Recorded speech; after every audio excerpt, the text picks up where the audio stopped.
official U.S. soccer merchandise, and tag lots of videos and photos and tell everyone that you're here repping your country here in Chicago.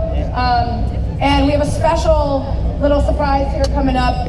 One of the members of the Chicago Red Stars to talk about her team experience and her teammates that are going to be playing tonight for the World Cup title. She's defender Abby Urseg and also the director of fan experience Jay Adelberg from the Chicago Red Stars. So give them a big round of applause.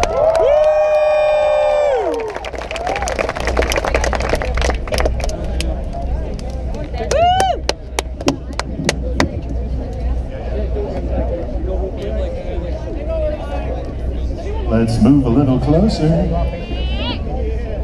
everybody. Hey Jay. We'll get started in a second here. Real quick, I want to tell you a few things about the woman that's sitting to my left. Ladies and gentlemen, this is Abby Urseg, and she is a defender and the captain of the New Zealand national team. Abby just played in her third World Cup. She has been in 2 Olympics, and she is the first player on the New Zealand national team to reach 100 caps. Wow.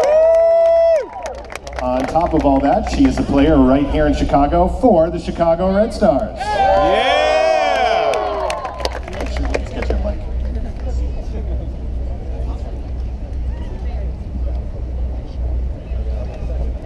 Abby deserves her own mic. All right, cool. So we have a few questions here, and we're going to talk a little bit about some of her experiences. So you just had your 3rd World Cup at the age of 25. How was this past World Cup different than your first and second? 17. Well, I think when you go to your first World Cup, it's more about the experience of being there, especially coming from such a small country like New Zealand. You want to go there and you want to experience it and soak it all in, and I think as you go to more and more, it's more about, it's more business based. You know, you're going there to win games, you're going there to go through and obviously trying to compete for the title, which obviously we weren't successful with. So it becomes more of a business trip rather than a holiday, I guess.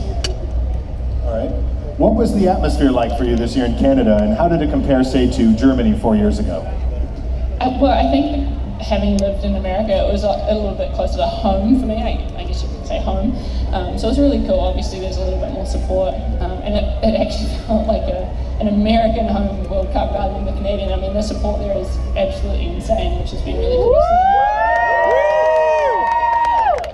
So that was really cool. And obviously a lot of people getting to the games, not just Canada and America, but obviously to teams like New Zealand and all those teams as well. So that was really cool to see, and it's cool to see the development of the game, not only in these countries but in smaller countries as well. So that's cool.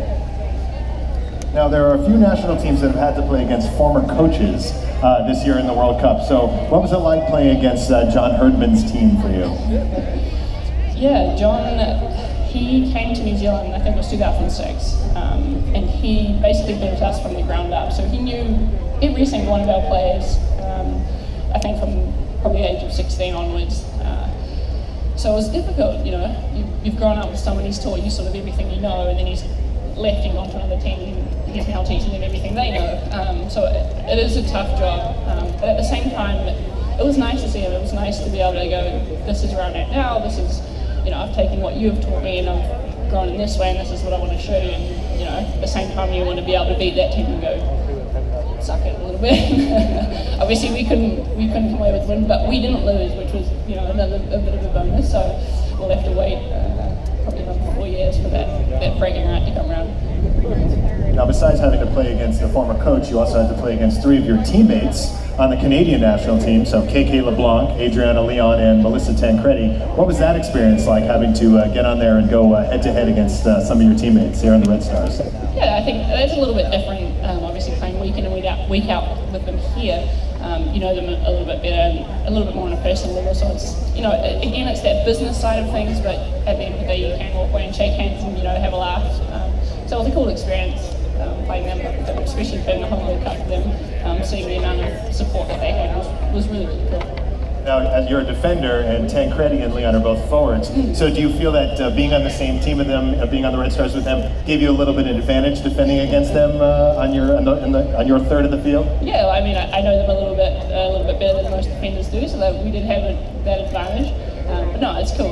It's cool to see who's going to come out on top. And they bought as much as they could. I was trying to stop them as much as I could, and at the end of the day, none of us can crack it. So I guess people have to wait another day and see who can come up with the bragging rights. All right, so now you showed up in Canada for the World Cup freshly blondified. Is there a story behind that, or was it for giggles?